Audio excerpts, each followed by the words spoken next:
Good evening. I hope everyone is doing well. Hope you enjoyed your weekend. We froze our butts off, even though we had all kinds of heat going on. It was still cold in here, and in fact, oh wow, they're off. Wow, that is the first time today that I have caught those heaters off. And I've got the diesel heater in there. Oh, it's cranked higher than what I normally crank it. If it'd give me the page. Yeah, it's on 2.4 hertz, which is roughly about halfway up.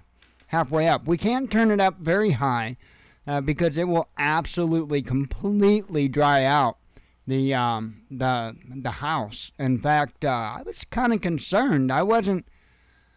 I was debating whether or not I needed to go to the hospital this morning. I was pretty concerned. I had a real thick phlegm in my throat, and I couldn't get it up, and just more and more and more just kept building up and building up, and I was actually quite concerned, and fortunately, I just kind of hung in there and got it cleared out.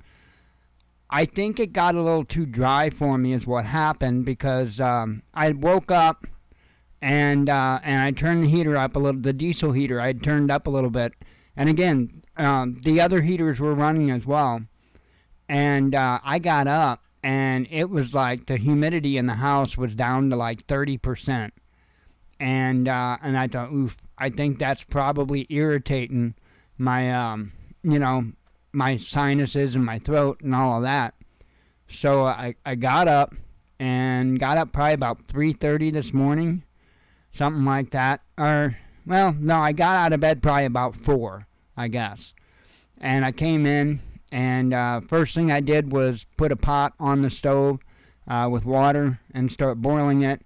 Jen had gotten up shortly after I did, and we had a load of laundry that could be done back there. Our dryer, it just vents inside, the old pantyhose on the dryer hose kind of thing, And so she real quick threw the laundry in the wash. We put it in the dryer, so that would help add humidity into the air.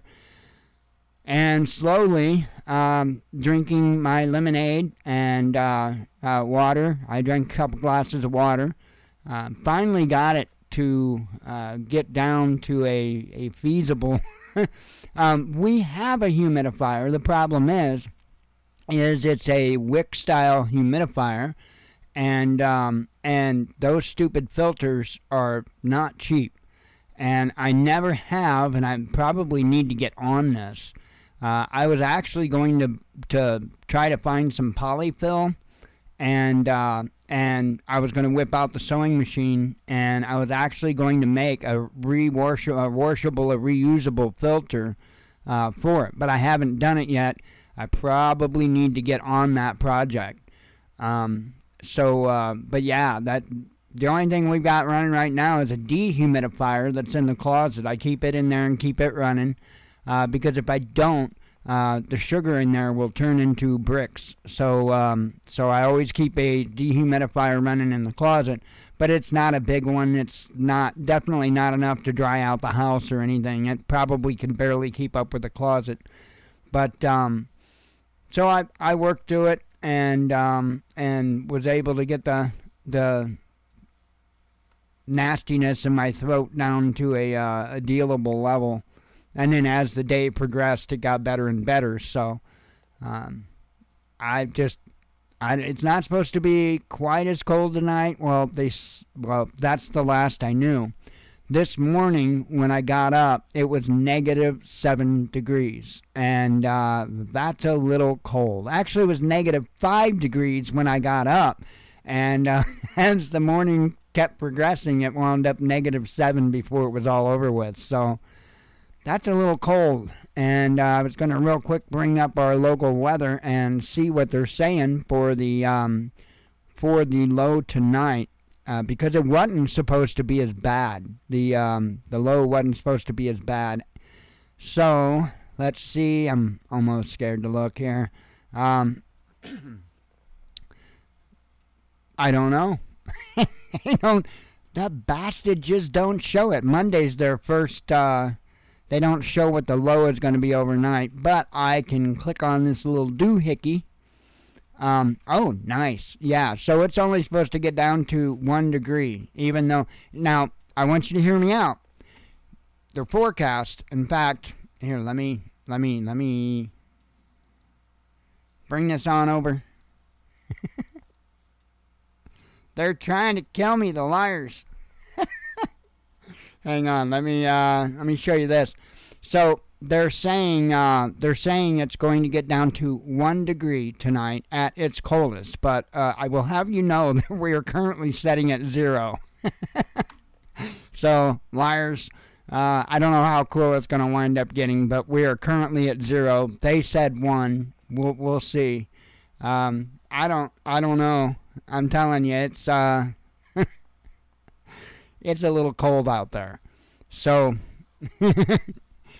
Blue does some amazingly quick potty breaks, I can tell you that. So, anyway, we got through the day. Everything's all good. Thankfully, we didn't have to deal with any power outages or anything like that. Hopefully, the same holds true for this evening. That's not, tonight.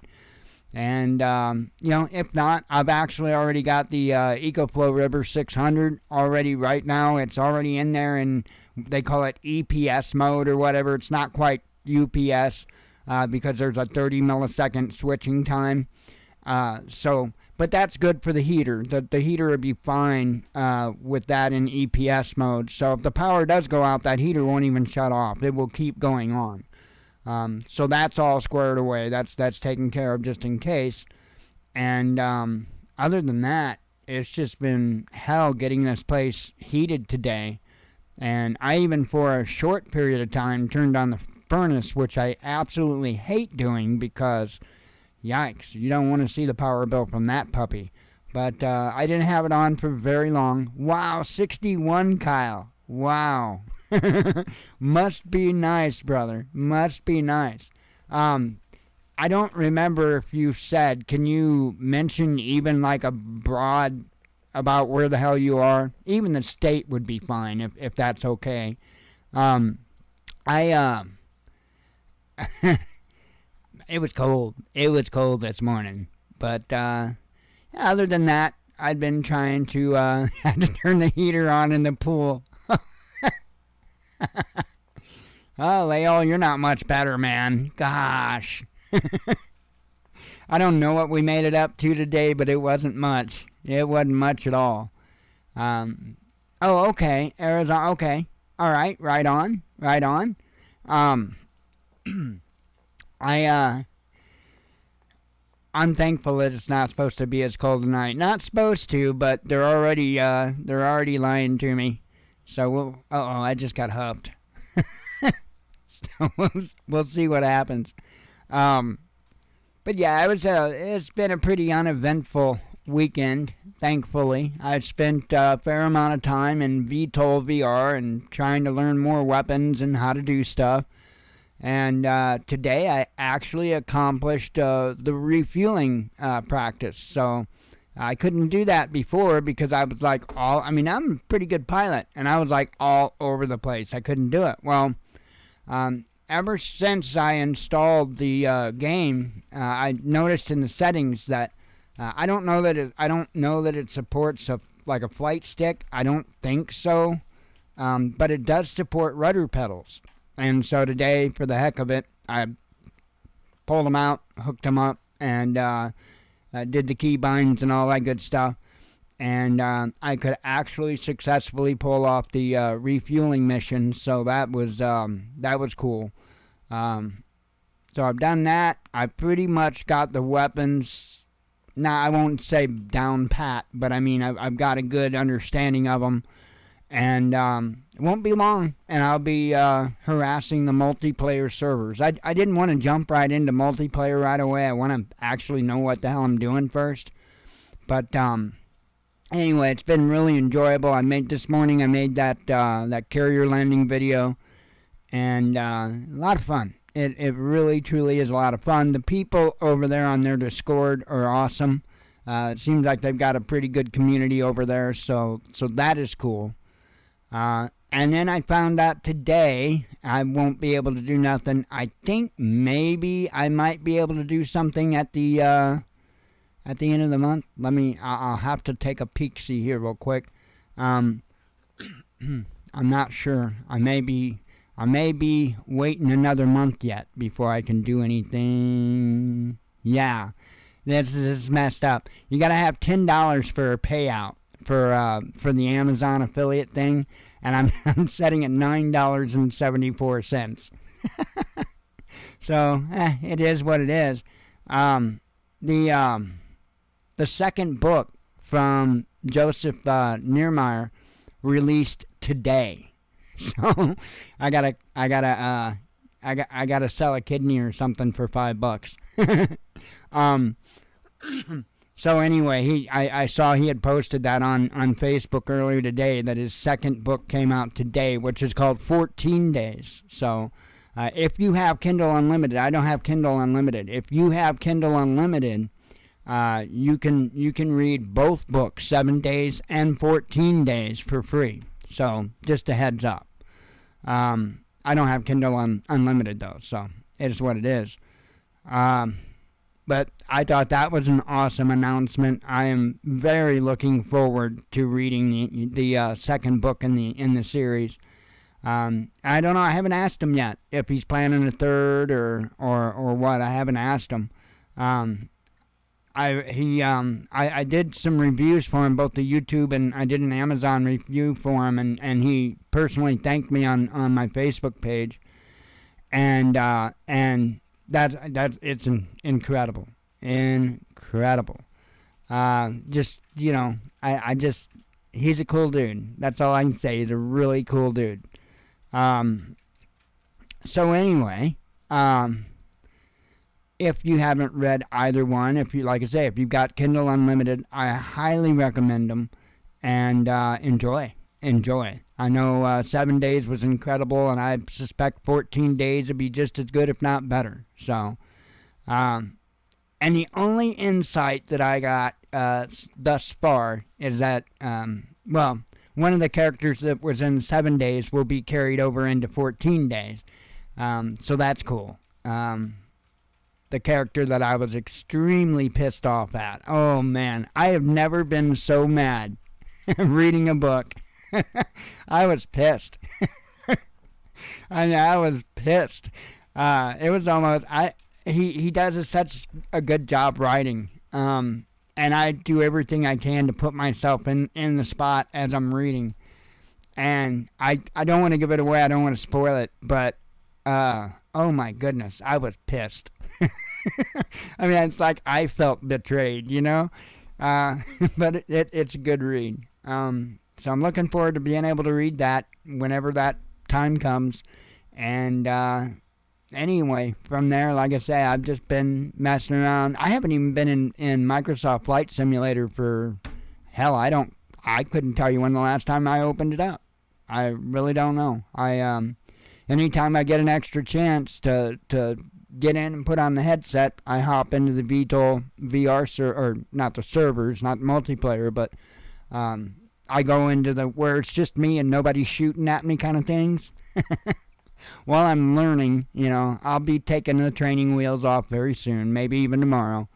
I think I might try a single-player campaign tomorrow to see how many seconds it takes before I die. But anyway, aside from that, I have been keeping up on news. And, wow, there's a lot of elections that are taking place or have taken place.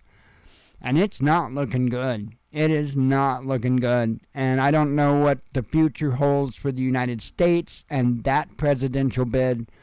But as it is, the way things that are stacking up around the world, I don't know how much of a difference, I really don't know how much of a difference any of it would make. I know that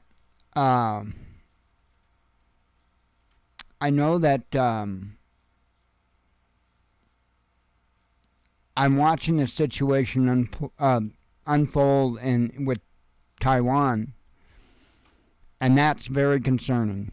And all of them are, and I do. That's largely what I have up. Is I have up a lot of stuff on the different elections and whatnot, different back and forths involving the elections. I've got looks like 8 tabs open tonight. And I've got a number 1 sitting up there. Better take a look. Okay. It don't need to go out right away, but I want to get it shared out so it's in the list when I read the headlines. And now it is. Other than that, I don't know of anything else to update you on, so I reckon we could do some news. That's probably why you're here. Not to hear about my bullshit. Anyway,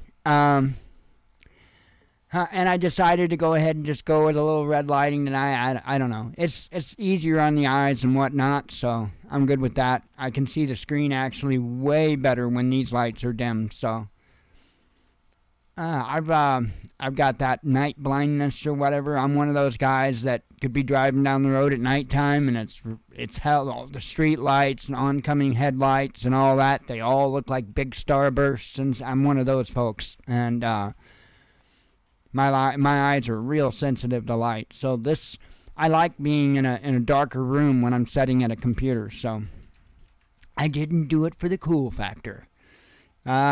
Anyway, not much cool factor really.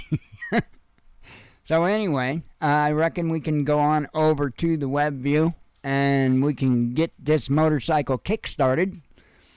Taiwan's message to Beijing is to respect election results. It's going to go over like a turd in a punch bowl, I'm telling you. Article says Taiwan today called on China's leadership to respect the results of the presidential election won by Lai Ching-te, or Tay, I don't know, on Saturday, who promised to protect the island from threats and intimidation by Beijing. The Ministry of Foreign Affairs calls on the Beijing authorities to respect the election results, accept the reality, and stop oppressing Taiwan, the Taiwanese ministry said in a statement. South Korea hopes to maintain peace and stability in the Taiwan Strait, South Korea's Yonhap News agency reported today, citing a statement from the South Korean Foreign Ministry official in response to the election of Lai Ching-te as the president of Taiwan. We hope to continue strengthen practical cooperation with Taiwan in various fields, the agency quoted the unnamed official as saying. That's it for that article. So, Tea. And I'm drinking tea tonight. I'm going to try to back off of coffee a little bit, especially during the evening.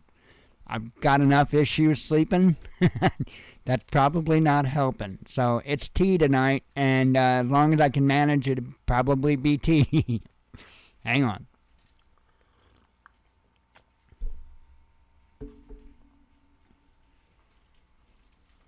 And just tea without the HC. So, yeah, that's a bummer. So, anyway, of course, Beijing had to speak up on the situation. They said any pro-Taiwan independence initiative will be severely punished. So, now I wonder if that means like the Chinese finger cuffs. Anybody remember those? Like you get them at the stupid little fairs and stuff, little Chinese finger cuffs. So I wonder if that's the kind. I doubt it. But the article says any move towards Taiwan independence will be severely punished, China's foreign minister warned today, after voters on the island nation elected pro-independence candidate Lai Ching-te as president. Voters in China claimed Taiwan ignored Beijing's warnings and gave a landslide victory to the candidate who had been branded a dangerous separatist by the Chinese Communist Party. Now, hang on, full stop. I do have to question watching all of these elections around the planet unfold. And it just seems like so many of these elections, the people that have been elected, looks like it's heading in the direction of conflict. It really, truly does. This here says Beijing, which has not renounced the use of force to restore Taiwan to its rule, reacted to Lai Ching-te's victory by arguing that it would not change anything in the inevitable trend towards reunification with China. If anyone on the island of Taiwan has the intention to move towards independence, they will attempt to divide the Chinese territory and will certainly be severely punished by history and law, Wang Yi said during a press conference in Cairo with his Egyptian counterpart, Sema Shokwi. Yeah, I'm sure that's way wrong. It's a dead end, he added. For the head of Chinese diplomacy, whatever the election results are, they cannot change the fundamental fact that there is only one China and that Taiwan is a part of it. Taiwan has never been a country. This didn't happen in the past, and it certainly won't happen in the future, he added. Efforts in this direction seriously threaten the well-being of Taiwanese compatriots, seriously harm the fundamental interest of the Chinese nation, and seriously endanger peace and stability in the Taiwan Strait region, Wang Yi warned. So, again, there's not a love affair going on there, and that particular election does look like there's definitely a direction towards conflict. So I really honestly think that that China is about to make a move. And I think, in all honesty, at most, I think at most, or I should say at best, China's probably going to, or possibly going to wait to see how our election goes before deciding whether or not to move in. That's just a I don't know, a suspicion of mine. That's, it's so close to our election that, I know it's a little bit off yet, but in speaking terms of war, it's not. And so, I don't know. I'll run it through my head about the different candidates, especially the red team candidates, because I don't know that blue team's going to have much of a chance to get back in unless they pop up out of the blue with Michelle Obama. Now, if they pop in out of the blue with Michelle Obama, I think it's a given who's going to win the election. Now, I don't like that. I'm sure many of you don't like that, but I don't come here and cherry coat things, and I don't bullshit you so you feel better. I think if Michelle Obama gets her name on the ballot, I think it's going to be a shoo-in. I really do. On the other side of things, if that does not happen, I think it's going to be possibly a runoff between Trump and Vivek Ramaswamy. And I put my chips in for Vivek. I would much rather see Vivek be our president. From what I've seen and heard of Vivek, I like him, and I wouldn't just kind of cast away the notion that he could get it. And the reason why I say that is because, for one, like, I don't know if anybody's paid attention to We Are Change. Luke Rudkowski, it's hard for me to say his name correctly, but he had actually spent quite a bit of time with Vivek this weekend. And, you know, it's those folks, it's people like Luke Rudkowski and Tim Pool, and I say that with an U. I used to love Tim, but I honestly, no, I don't. He's controlled opposition at this point. If you pay attention to even if you go look a year ago at his attitude towards certain things, and now it's a complete 180. It's like he's feeding into something, and I mean, with all that he had been through, I'm not going to say I understand it, because I don't. I'm sorry, you're going to have to kill me. I am not going to toe the line for anybody. And I get it that he wants to live. I get it, he's probably got a bunch of reasons to live. But I've got this thing called integrity. And I am the type of person that I will wind up 6 foot under because of that integrity, if need be. They wouldn't sway me that easy. But I'll never make it to that. I mean, that, you know, Tim's got one hell of a following, and I'll never even be a pimple on that. And part of it is because there's no way I'm going to sway, and I think that's very obvious. But Luke, however, for one, I was a bit, you know, Luke's not a fan of politicians. Luke's not a fan of government. And for him to be spending time with Vivek, that speaks volumes. That really does speak volumes. And he had a poll that he had put out, Luke did, on Twitter, and I did vote in the poll. He basically, Trump or Vivek. You know, I picked Vivek, and at the time that I voted, Vivek was actually winning. He was actually winning. So let's see here. Let's go to Twitter, and let's take a quick peek here and see. Thought maybe he might come up, but nope. Luke, I am your father. Alright, let's see where his poll currently stands. And I'm not making fun of him because he's Polish. No, I mean the poll. Not him, the poll, but yeah. He would laugh at that. He would totally laugh at that.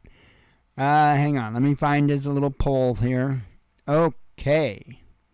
3 hours left. So I'm going to put this in the chat. If you want to go in and get in on this poll, and I voted, and I don't know why it's not showing up, but I'm putting it in the chat right now, the link to the poll.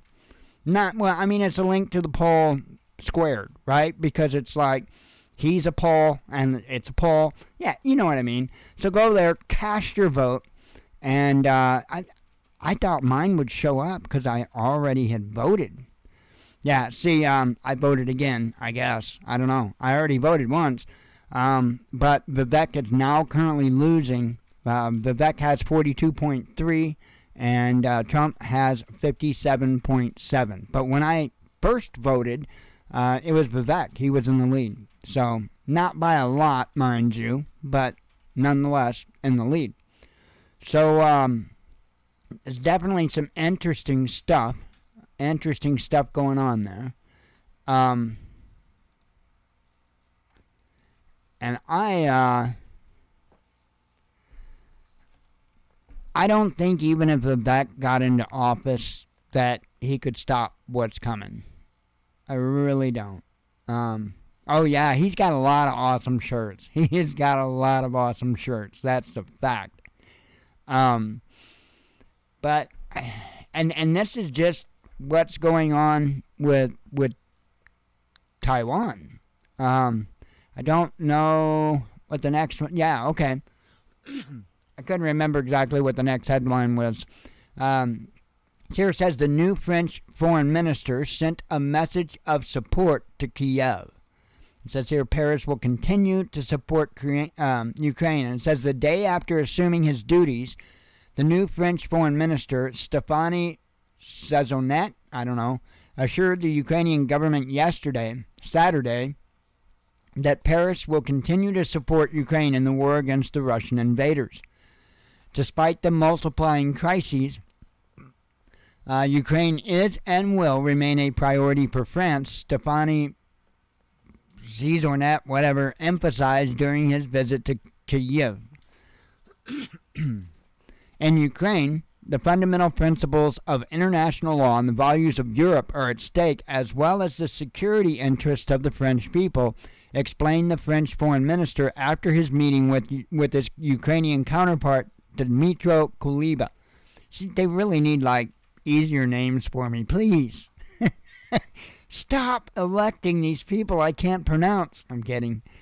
According to the Ukrainian media, the two foreign ministers also discussed Ukraine's aspirations, their asses, what? No, to join the EU and NATO. Ukraine's future is in the European Union. Sejourné emphasized at a joint press conference as in a few weeks it will be 2 years since the start of the Russian invasion. In the wake of yet another barrage of Russian missile and drone attacks, Ukraine's foreign minister has again called on the West to block the export of products to Russia that could be used to make weapons. I would like to remind you that many Western-made components have repeatedly been found in Russian missiles launched over the heads of Ukrainians, Kuleba noted. The head of the French diplomacy has assured that Paris will do everything in its power to ensure that the new economic aid package to Ukraine is approved at the EU summit in Brussels on February 1. The funds also concern Ukraine's long-term investments in infrastructure and energy transition, he added. The upcoming EU summit was also a topic of discussion during Sejourné's meeting with Ukrainian President Vladimir Zelensky. The French said that the defense needs of the Ukraine and strengthening of cooperation between the two countries were also discussed. The Ministry of Foreign Affairs of Germany announced that Stéphane Sejourné is expected on Sunday afternoon in Berlin, where he will hold talks with the head of German diplomacy, Annalena Baerbock. So it's not. And let me have another sip of tea.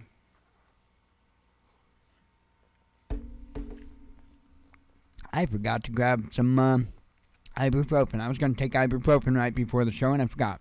It's right behind me, but I'm not getting up. I try not to do that. So if I got to get up, it's pressing. Either I need something to drink or I need to get rid of something I already drank. One of the two. Poland's PM won't tolerate anti-Ukrainian sentiment. Newly installed Polish Prime Minister Donald Tusk, see now I can say that, has insisted that he won't tolerate any kind of anti-Ukrainian sentiment in the ranks of his government. Tusk claimed in an interview with TVN24 on Friday that in the run-up to last October's election, the right-wing Law and Justice Party, PIS, P-I-S, what am I supposed to say, tried to play an anti-Ukrainian note to remain in power, and that nothing of this kind will happen on his watch. I will never allow anyone in my government to build their position on some kind of anti-Ukrainian sentiment, the pro-EU politician who headed the Polish government between 2007 and 2014 and was president of the European Council from 2014 to 2019 vowed.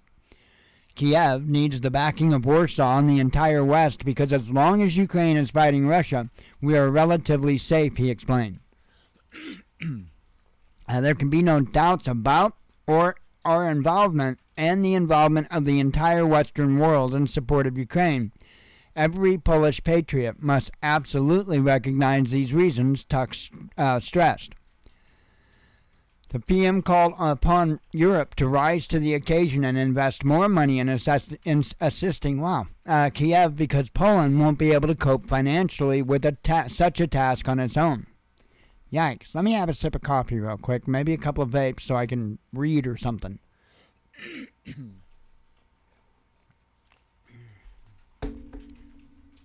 Man.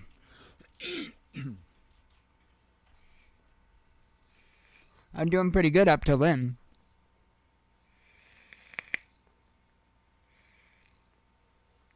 Okay.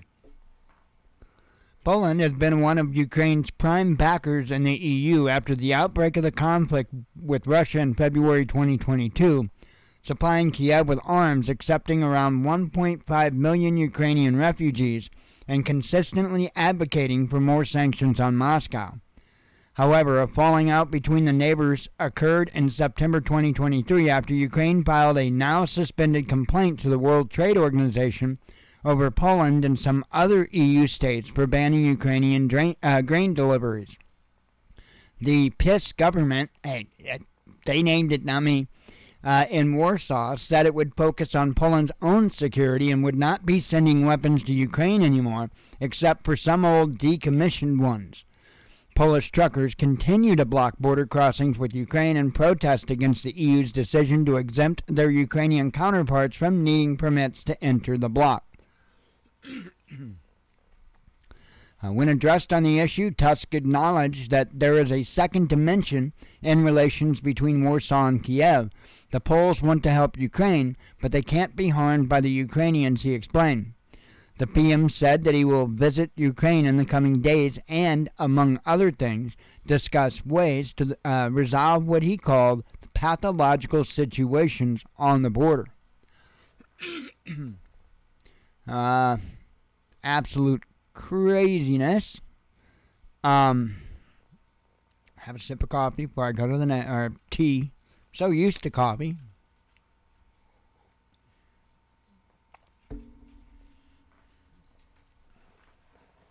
I actually already had plenty of coffee today. So I didn't miss around or nothing because I had extra earlier. Alright, batter up. Netanyahu giving Biden the middle finger, says Axios. Well, yeah, pretty much the entire United States as well, but, you know. U.S. President Joe Biden is growing frustrated with Israeli Prime Minister Benjamin Netanyahu's constant snubbing of Washington's request, Axios reported on Sunday. Netanyahu has given Biden the finger repeatedly, one Democratic lawmaker told the news site. The two have not spoken since December 23rd, when Biden unsuccessfully attempted to pressure the Israeli PM into releasing a tax revenue withheld from the Palestinian Authority. These funds are vital to the functioning of the West Bank's government, and even though Netanyahu's own defense ministry has reportedly warned that failure to transfer them to the PA will lead to violence and unrest, Netanyahu is sided with hardliners within his cabinet who oppose the transfer. Netanyahu wants unrest. He wants unrest because the longer that Hamas is jabbing him in the side, the more people he can kill. And that's just being honest. That's just being straight. He wants it to continue. I mean, it is what it is. There's, I believe, 3, but I could be mistaken on the number, hostages that I don't know what the situation is. I read the article. I don't know what the situation is exactly. I don't know if the IDF had attacked an area and whether or not Hamas doesn't currently know the fate of those hostages, or if it was a threat. I don't know which of the two that it was, to be real honest. But apparently there's like 3 hostages that I guess tomorrow folks will find out what the story is on. So, it's not good. Says the situation sucks and we are stuck. The president's patience is running out, an anonymous U.S. official told Axios. At every juncture, even though it wouldn't be prudent, Netanyahu has given Biden the finger. Democratic Senator Chris Van Hollen added, declaring that the Biden administration is pleading with the Netanyahu coalition, but getting slapped in the face over and over again. Securing the flow of funding to the PA is a key American priority, as the U.S. State Department has called for the authority to replace Hamas and govern Gaza once Israel's military operation in the enclave ends. However, the premier has been vague when discussing plans for a post-war Gaza, and U.S. officials are frustrated by Netanyahu's unwillingness to seriously discuss the future of the Strip, Axios claimed.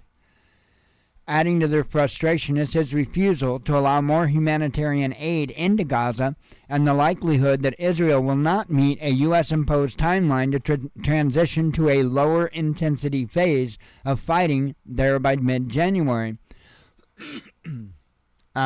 We're in mid-January. While White House National Security Advisor Jake Sullivan urged Netanyahu last month to follow this timeline, Israel Defense Forces spokesman Rear Admiral Daniel Hagari said earlier this month that his forces are prepared for lengthy fighting, while Netanyahu declared on Saturday that we will not stop until we achieve victory. During his first trip to Israel after Hamas' October 7 attack, Biden pledged that as long as the United States stands, Israel would be given the weapons it needs to protect its people. His administration has made good on that promise, rushing arms and ammunition to West Jerusalem while dismissing allegations that Israel is using them to commit genocide.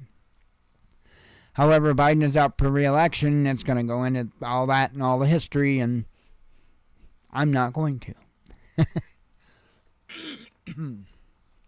Not saying anything you don't already know.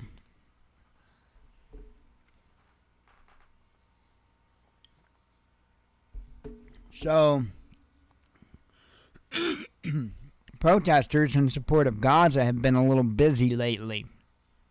I don't know which day it was exactly, but apparently they were trying to get onto the White House grounds.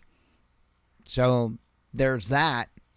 And then this article, Gaza protesters arrested over plot to shut down London Stock Exchange, says police. Hang on, let me make sure. Okay.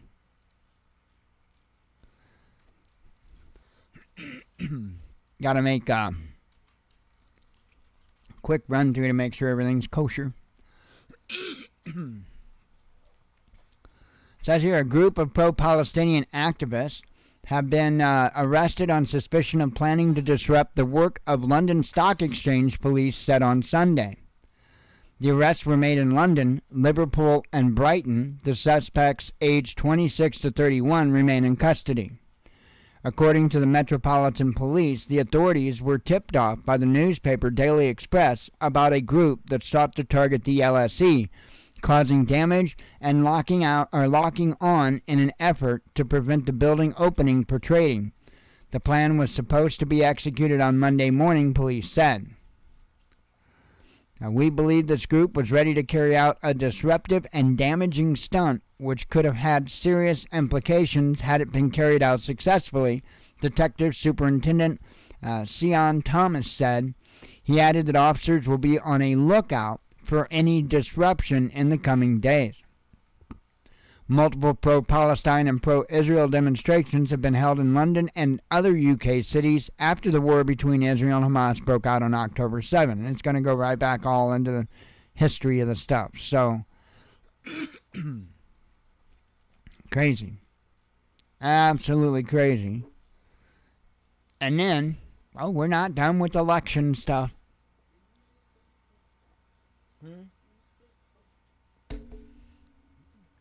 We're not done with election stuff yet.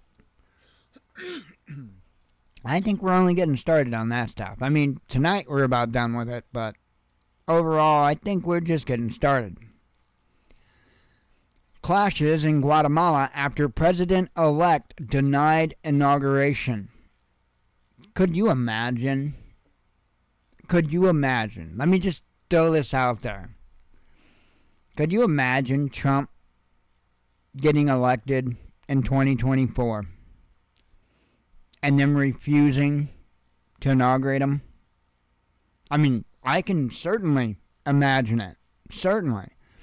And in fact, I can imagine it to the point in which a true insurrection could happen. A real deal insurrection could happen. And you know they would get away with it, right? I think I said something about it Thursday night about how Biden was giving a speech somewhere. And he brought up, January 7th and he made some comment about that the right, it could have been just Trump, whoever, that they would consider that a mostly peaceful situation, the January 7th thing. And it's like, okay, but we're supposed to forget about Chaz and Chop and all the nonsense that went on for all that time. I mean, it wasn't a real short period of time or nothing, right?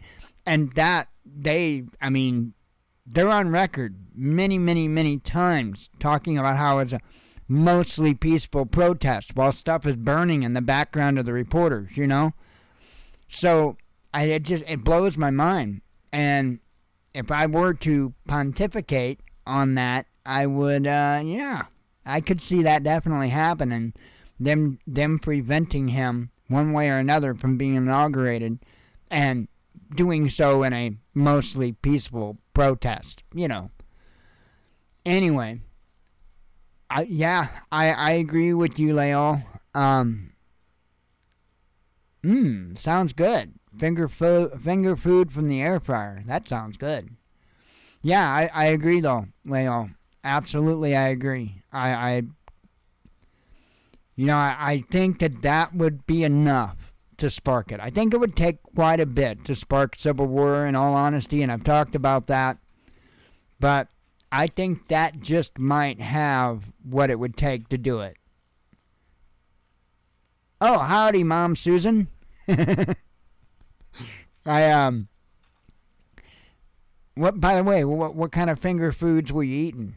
Was it like, I can't say the C word. The things that run around on farms and go buck, buck, buck. Yeah, I can't say that. If I say that, I'll have a dog up my butt like you wouldn't believe. And that's what we had for dinner today. So, she should have had her fill. Tomorrow's chili, which she's not going to be happy because she doesn't get chili bowls. But, and then the day after tomorrow is probably going to be burritos. So, yeah.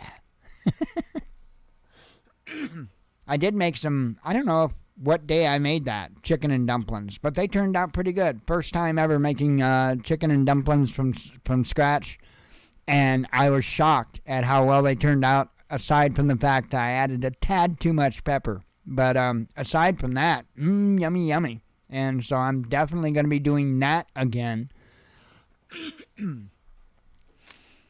Let's see. Oh, bagel bar. Ooh. And taquitos. Yeah. Yeah.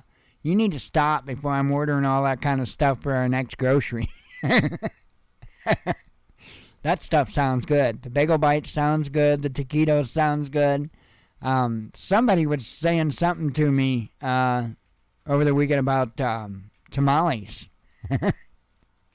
And that gave me a hankering for tamales. I don't know if Jen likes tamales or not. I love those. Those are, to me, they're like so nasty, they're good, What? It's like potted meat, Vienna sausages, and Spam. So nasty it's good, Anywho, the supporters of President-elect Bernardo Arevalo, I don't know how close I got that, clashed in Guatemala City with police on Sunday after his inauguration was unexpectedly delayed. Arevalo, a member of the leftist Semilla Party who ran on an anti-corruption platform, received more than 60% of the runoff vote in August 2023. His swearing-in ceremony was due to begin at 3 p.m. local time on Sunday. The procedure was abruptly suspended by Congress, the nation's parliament, which is controlled by right-wing parties. People angered by the delaying of inauguration broke through police barriers and threatened to storm the Parliament building. Police responded by firing volleys of tear gas. Let's see. Squash casserole. I don't know if I would like that. Ooh, the pot roast I would love. I don't know if I'd like mustard greens or not. Don't think I've ever had them. But certainly the pot roast would be on. No doubt about that. Well, I'm moving through these okay tonight. I've got one more tab to cover and then headlines. That was a nice sploosh of my cup.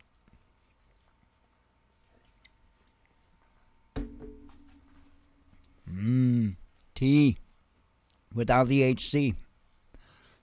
Which is a bummer, but let's see.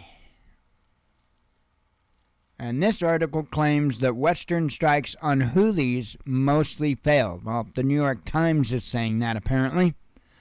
It says U.S.-led strikes on alleged positions of Houthi militias in Yemen have failed to significantly weaken their military potential and prevent them from further attacks on shipping routes in the Red Sea, the New York Times reported on Saturday, citing sources. And if that situation doesn't get taken care of, there's a lot of stuff that's going to be way more expensive. Way, way more expensive. We better hope that this stuff just doesn't completely break loose, because if it does, yikes. The United States especially is going to be hurting. And I'm not talking about the warfare aspect. I'm talking about our fare aspect as far as getting goods and whatnot, because it's going to be, not only will you see a lot of availability for goods to disappear, but also the prices of what is available is going to go through the roof. You know how that goes. So, and it's going to be everything from fuel to food to medicine. I mean, literally everything. We import almost everything. So it could be ugly. Let's see. Here it says, according to the first assessment of Friday's barrage cited by the paper, the attacks hit 90% of designated targets. However, 2 U.S. officials suggested that while the strikes had destroyed or damaged more than 60 drone and missile sites, the Houthis still retained about 70 to 80% of their military capability. The article added that some of the militia's assets are also mobile, meaning that they could be hidden if necessary. Meanwhile, the Times noted that locating Houthi targets is proving more difficult than expected as Western efforts picked up steam only after the start of the Hamas-Israel conflict on October 7. The Houthis, who control most of Yemen, have rallied to the support of the Palestinian armed group, attacking both Israeli targets and what they describe as Israeli-linked ships in the region in recent weeks. U.S. officials interviewed by the New York Times have suggested that Washington may launch another barrage on Houthi targets after it analyzes the damage from the recent strikes. The outlet also noted that while the militia's response to the Western attack has so far been muted, they are bracing for a Houthi retaliation. The U.S. and U.K. launched what they called defensive strikes against the Houthis in the early hours of Friday morning, backed by Australia, Bahrain, Canada, and the Netherlands, with President Joe Biden declaring them a success and accusing the militia of endangering freedom of navigation. According to Reuters, the barrage has caused mixed reactions in the EU, where several members would have preferred a calmer policy towards the security crisis in the Middle East, while Moscow has called the strikes illegal, noting that they had violated the UN Charter. Hey, we're back up to 1 degree. Or wait, were we at 1 or 0? I can't even remember. Okay. We might have went up a degree for a moment. Finally, Russian Foreign Ministry spokeswoman Maria Zakharova has also suggested that the latest development risks derailing the Yemen reconciliation process and triggering destabilization of the entire Middle East. So, Whew. Fun. Not really, but crazy. Yeah, we kind of got white yards still. We didn't get a whole bunch of snow, so we got a ton of rain, and I mean a ton of rain. Give me a second here, and I'll show you what a ton of rain looks like. Wherever I put the picture. It wasn't Hezbollah, I know that. Alright. Don't make me re-get it. I will re-get it. I re-gotted it. There we go. I don't know, but that might actually be the most flooded that I have seen our yard. If not, it's right up there. If not, it is right up there with the most flooded I've seen this yard. And even our front yard was flooded. So, like, yikes, yo. But yeah, that was the other day. It would have probably been real nasty had it been snow.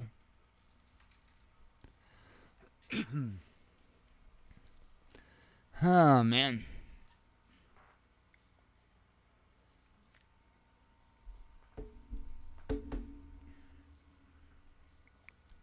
Time for nicotine.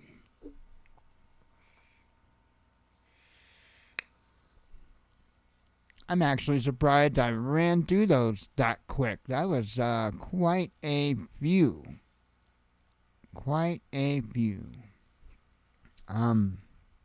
Messages. Where be the messages? Let me guess, it's a scam thing or something. Let's see. I'm trying to find my message. I don't see my message. Oh, maybe I gotta click on messages. That might help. Oh, God, nope, that's a frickin' scam deal.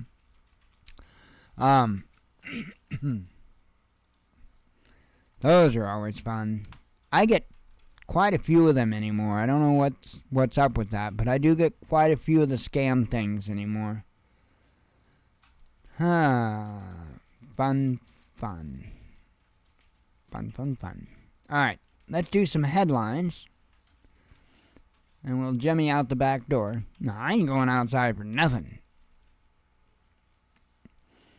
House catch on fire. I'll be like, I'm staying inside. It's going to be warm in here. Maybe the heaters are shut off. I noticed that she's on over there. So. Alright, let's do some headlines. These are all just from today. Pentagon frustrated with UK over Yemen leak, says Telegraph. Seafood exports from Far Eastern Russia soaring. Red Sea blockade undermining global commerce, says a report. Ukraine to defend UK within 24 hours if attacked, says Prime Minister. Wait. Hold up. Ukraine not doing a real good job defending themselves right now. So, how? France melts down millions of coins, and I'm suspect of this. Now, the article says something to the effect that it's because the design or whatever wasn't approved or whatever, but I'm thinking, well, that's a spiffy reason to get rid of physical currency. So I'm just saying. Ukraine urges people to make drones at home, which is in opposition of what's happening in the United States when they're trying to ban all the drones. Germany unsure where its Ukraine weapons ended up, says Der Spiegel. Hey, we got you. We know what you mean. No more barbecues for Argentinians, says Reuters. Nope, no shrimp on the Barbie. Apparently, something that's a delicacy or whatever that they enjoy barbecuing over there has gone up insane in price, and many can't afford it. The economic cost of natural disasters has been estimated, and I didn't read the article, so I couldn't tell you the estimate. Egypt's Suez Canal revenues plunge. It's because of all the nonsense going on. F-16 maintenance will be extremely difficult, says Kiev. Oh, yeah. Oh, yeah. And then what was the headline? Because it was like over the weekend. I won't have it today. Let me go to old war news real quick and find it for you. I was like, oh, yeah, that's, par for the course. You click on the War Monitor tab, because that's where I will find it. Oh, Kuwait, by the way, wants to get rid of 100 M84 tanks. So let's gift them to Ukraine. Why not? Hang on, I will find it. He's got a new Christmas list. Zelensky has a new Christmas list. Ah, here it is. Here it is. Indeed, the new Christmas list. We urgently need A-10 Thunderbolt to support the infantry. And then we also need helicopters. So, guess what they're probably going to be getting next? Because, yeah. Let's see. Bitcoin projected to smash $100,000 this year. And I would say that's a possibility. And I'm not a crypto kind of person, but I would say that's a very good possibility. Denmark proclaims a new king. And it wasn't me. I was really disappointed. I was waiting for that phone call. But apparently they don't know who the hell I am. So that's a thing. West sending wrong signals to Taiwan, says Beijing. Iceland volcano erupts, threatening fishing towns. EU state makes U-turn on extraditing Ukrainian draft dodgers. Trump Jr. suggests only way to end the Ukraine conflict. Probably vote for that, I would imagine. A Russian tycoon sues Sotheby's, I don't know how it's pronounced, for $400 million. That's a few pennies. British band's concert canceled over Ukraine support. China's oil imports hit an all-time high. Celebrities back South Africa's claims of Israeli genocide. No peace without Russia, says Swiss foreign minister. Trump holds dominant lead ahead of Iowa caucuses, says poll. The U.S. says it doesn't want war with Yemen as news strikes reported. The Swiss government priced out of Davos, says media. Gaza protests. Oh, I covered that one. And that one. Yita in Dindayas, I probably butchered that, announces changes in military service based on the Finnish model.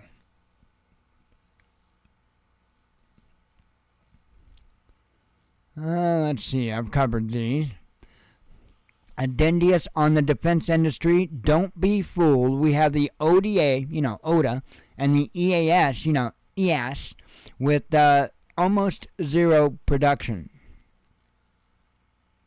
Covered that.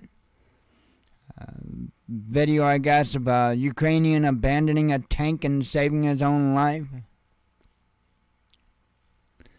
And lastly here, Ukrainian army is mostly very old men, says the commander. Says a commander. I don't know if that's a Ukrainian commander or a... Yeah, that would have been a Ukrainian commander that made that statement. So, and that does definitely look like an older dude.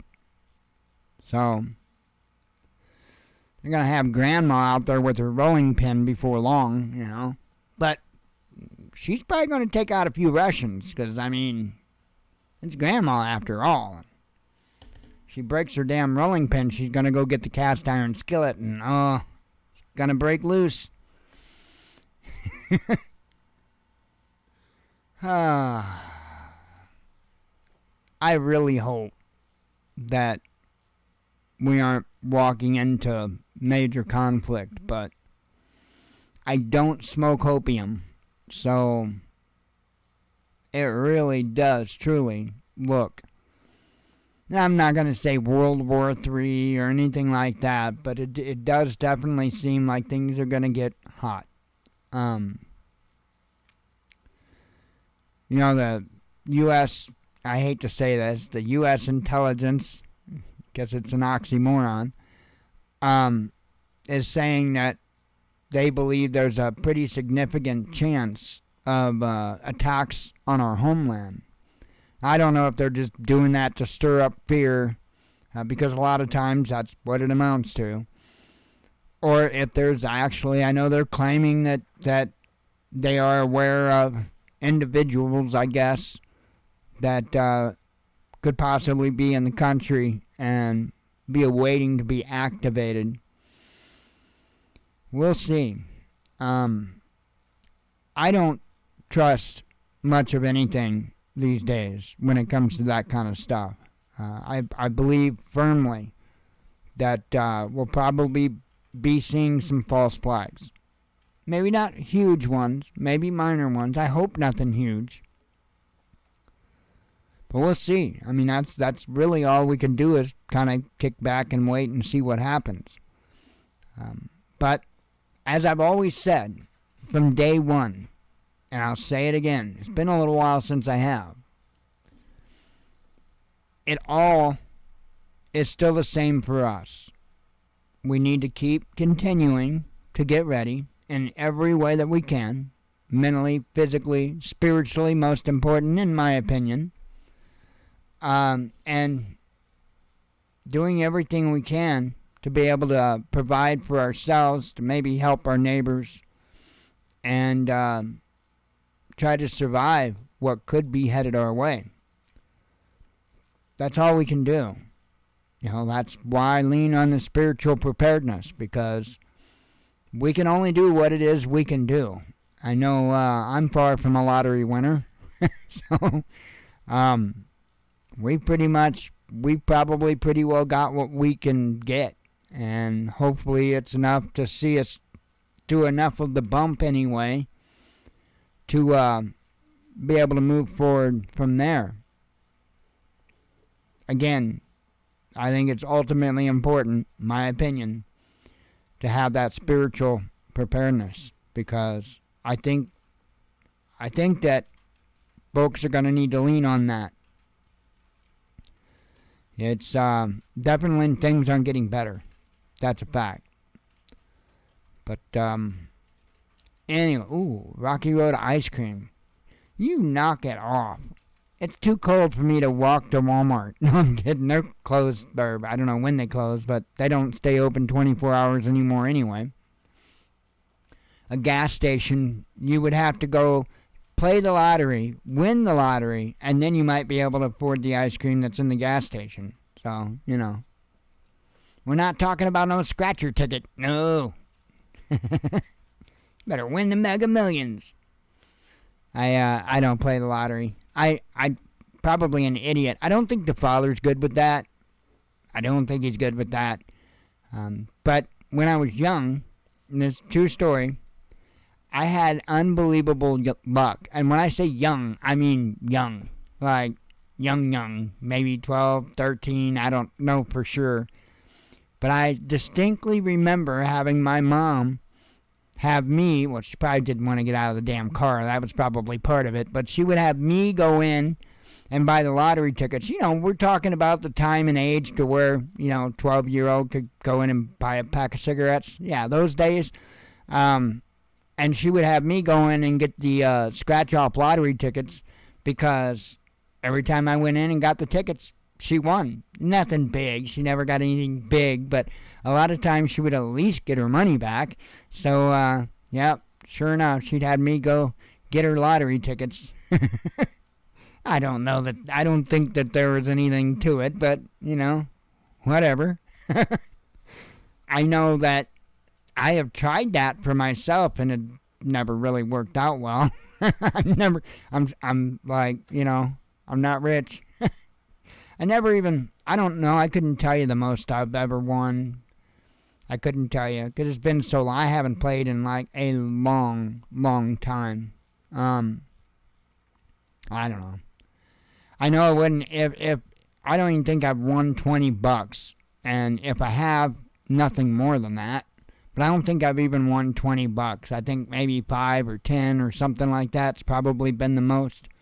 So, I don't know. I haven't played in so long. It's not something that, really, it's not something I've ever been really tempted to do. I know that there would be a time here or there that the big lottery would get up super, super big, and yeah, I'd go in and throw a couple of bucks at it, but that would be the end of it. I had an aunt that played lottery like religiously, and I think she, if I'm not mistaken, both, the big lottos and even the scratch stuff, but from what I recall, she played a lot, quite a bit. And I don't know what, I do know that she had won, not, of course, millions or nothing like that, but as I recall, she did get some fairly decent winners from time to time. So, but she probably put more money out than what she got back, I would imagine. But anyway, I agree that it's a waste of money most of the time. So, yeah, Jason, I hear you. I can remember my grandpa telling me never to gamble unless it was an absolute, without a doubt, a sure bet, which isn't a gamble anyway. But I can remember Grandpa giving me the advice not to gamble, most certainly. And I was pretty young when he passed away, so I still remember that. I literally still remember standing in his front yard at his house in Collinsville, Illinois. And the same day that he talked to me about gambling, he also told me the old thing of, how's the saying go? One in the hand is better than two in the bush. I think it's how the saying goes. I may have gotten a little bit off there. But I will always, forever remember him telling me that. Now, I want to clarify, I'll always remember him telling me that, but I haven't always been good at following that. So, but, and I think of my grandpa every damn time when I screw that up. I think of my grandpa and him telling me that. Yep. I remember that day. If I recall right, there was a tree in his front yard. My brothers were at least one of my brothers was climbing up in the tree. I remember that. I distinctly, or not distinctly, but I vaguely remember me like being on a lower limb. I don't know. It's not super clear, so I can't guarantee that was the case. But I do remember that one of my brothers was climbing up there in the tree. It's been a long time. My grandpa passed away when I was not real super young. I'm going to guess at maybe 12 years old or something like that, 12, 13, when grandpa passed. Not real sure. Think I was in the 5th grade. And I don't do well with death. It's just something I never have dealt with very well. And I can remember I didn't go to my grandpa's funeral probably more than anything because I don't like that stuff. And it was hard for me because I really did think the world of my grandpa. And I don't do death well. And I can remember my school had a field trip the day of his funeral. And I went to the field trip. I didn't go to my grandpa's funeral. And I don't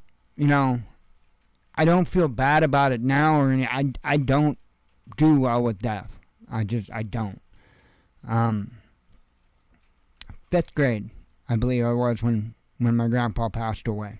So, anyway, I think I'm going to get off of here and warm me up a little bit of spaghetti. I'm kind of hungry. Probably eat a little spaghetti and then head off to bed. So, Anyway, I hope you all have a good evening, and God willing, we'll be back tomorrow for more of my nonsense, and we'll go from there, as usual. So, I am out of here. I hope you all have a good evening. God willing, I'll be back. Hopefully, I'll see you. And as always, God bless you. We love you, and be one with your spirit. Shalom.